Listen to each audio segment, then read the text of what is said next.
Selamat datang di Mindset. Saat ini kita akan membahas soal apa yang sering kali ditanyakan oleh pasangan muda-mudi terkait kekerasan selama masa pacaran. Apakah kekerasan yang dilakukan selama masa pacaran dapat dimintai pertanggungjawaban secara hukum? Kita akan membahasnya lebih lanjut. Sebelum lebih lanjut, mohon dukung channel ini dengan cara subscribe, like, dan share. Berikan komentar-komentar yang konstruktif. Dan jika ada hal yang ingin didiskusikan lebih jauh terkait persoalan-persoalan hukum, dapat mengirim email yang sudah kami sertakan dalam deskripsi video ini. Ada beberapa data yang dapat dijadikan pembanding soal kekerasan dalam masa pacaran. Saya mengambil dari situs resmi FBI. Ada sekitar 52% pertikaian terjadi di wilayah domestik dilakukan oleh suami. Lalu ada sekitar 1.500 kasus per tahun di mana istri menjadi korban pembunuhan yang dilakukan oleh suami atau pacar. Ada 50% perempuan yang ada di jalanan di wilayah Amerika yang tidak kembali ke rumah karena takut dijadikan objek kekerasan. Lalu data lain memberikan penjelasan bahwa ada setiap 18 detik ada satu perempuan yang menjadi korban kekerasan. Lalu data terakhir yang bisa saya kutip dari situs resmi FBI adalah bahwa 26% perempuan dan 15% laki-laki menjadi korban kekerasan selama masa pacaran sebelum mereka mencapai usia 18 tahun. Sementara itu, data yang dirilis oleh Love is Respect memberikan penjelasan bahwa usia kekerasan dalam masa pacaran terjadi pada usia 12 tahun hingga 18 tahun. Perempuan pada usia 16 tahun hingga 24 tahun mengalami kekerasan seksual. 94% terjadi di usia 16 hingga 19 tahun dan 70% terjadi di usia 20 hingga 24 tahun. Pertanyaannya adalah bagaimana dengan Indonesia? Indonesia ketika kita berkunjung ke pengadilan negeri misalnya, kita akan melihat siklus data, khususnya gugatan perceraian di pengadilan negeri, itu mengalami proses peningkatan tiap tahun. Angkanya tinggi, fantastis. Salah satu alasan diajukan gugatan cerai berdasarkan undang-undang 1 tahun 74 maupun undang-undang 23 2004 adalah kekerasan. Tetapi mayoritas yang dibawa di gugatan ke pengadilan negeri adalah perdata kekerasan yang dilakukan di lingkup keluarga. Sementara kekerasan yang terjadi di wilayah pacaran tidak memiliki sandaran hukum secara spesifik. Nah, kekerasan itu sendiri adalah perbuatan yang mengakibatkan penderitaan fisik, verbal, psikologi, seksual, ekonomi. Jadi ketika mulai menjambak, ketika mulai memukul, itu adalah merupakan sebuah kekerasan. Ketika mulai mencaci, menghina, adalah merupakan sebuah kekerasan verbal. Lalu ketika ada perilaku-perilaku yang menyebabkan orang mengalami gangguan tertentu adalah merupakan kekerasan psikologi, memaksakan pasangan untuk melakukan hubungan badan sebelum disahkan berdasarkan aturan agama maupun negara adalah merupakan kekerasan seksual. Lalu ada kekerasan ekonomi, misalnya dengan pasangan ke mall makan, lalu tiba-tiba si cowok minta ceweknya, sayang bayar dulu ya, nanti berikut baru saya yang bayar. Tanpa persetujuan dari pasangannya adalah merupakan bentuk kekerasan.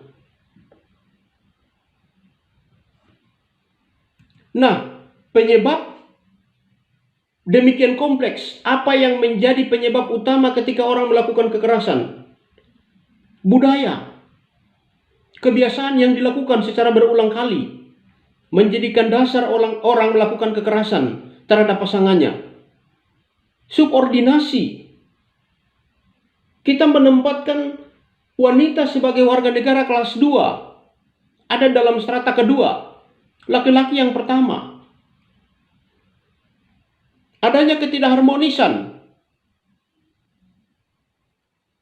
atau ketidakpuasan, stres dari salah satu pasangan dapat menjadi dasar dilakukan kekerasan. Komunikasi yang tidak baik, komunikasi yang ideal itu komunikasi yang didasarkan atas komunikasi dua arah, bukan komunikasi satu arah. Lalu sebab lain adalah kecemburuan. Dan tentunya pengalaman masa lalu. Nah,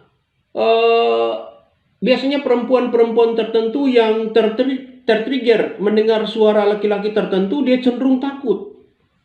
Ini pengalaman masa lalu yang mempengaruhi secara langsung psikologi bahkan fisik dari perempuan.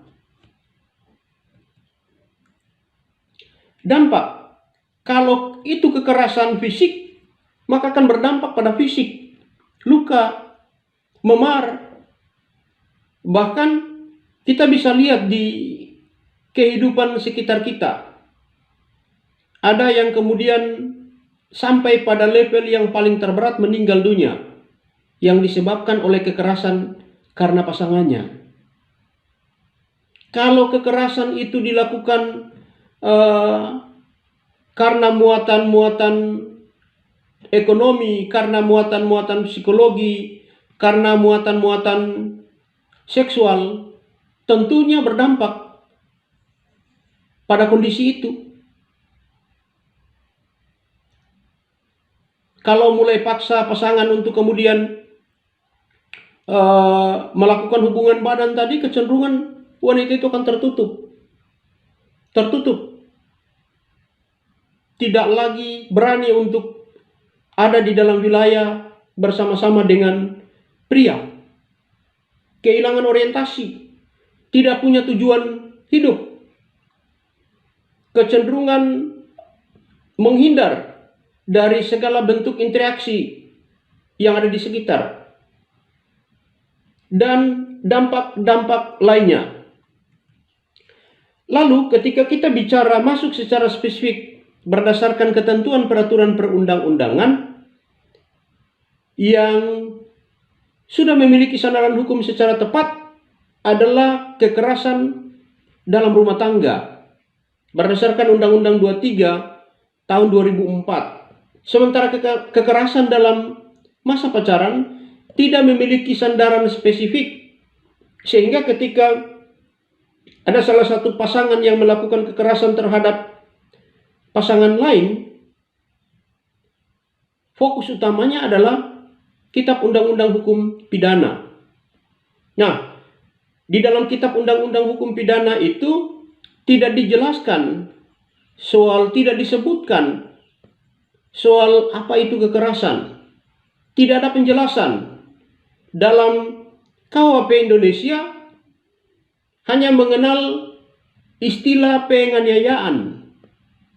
Penganiayaan itu kalau menurut R. Susilo adalah sengaja menyebabkan perasaan tidak enak, rasa sakit, luka, sehingga sengaja merusak kesehatan orang lain. Jadi penganiayaan yang dilakukan, kekerasan yang dilakukan selama masa pacaran bukan berarti karena tidak ada sandaran hukum secara spesifik tidak dapat dimintai pertanggungjawaban. Secara hukum akan dapat dimintai pertanggungjawaban dengan asumsi penganiayaan. Penganiayaan itu di dalam KUHP diatur 3 bentuk. Ada penganiayaan biasa, ada penganiayaan ringan, penganiayaan berat. Jadi tinggal korban mau atau tidak mengungkap perkara ini, membawa perkara ini ke wilayah hukum, memintai pertanggungjawaban. Kalau korbannya tidak mau, rumit. Tidak mungkin akan dimintai pertanggungjawaban. Jadi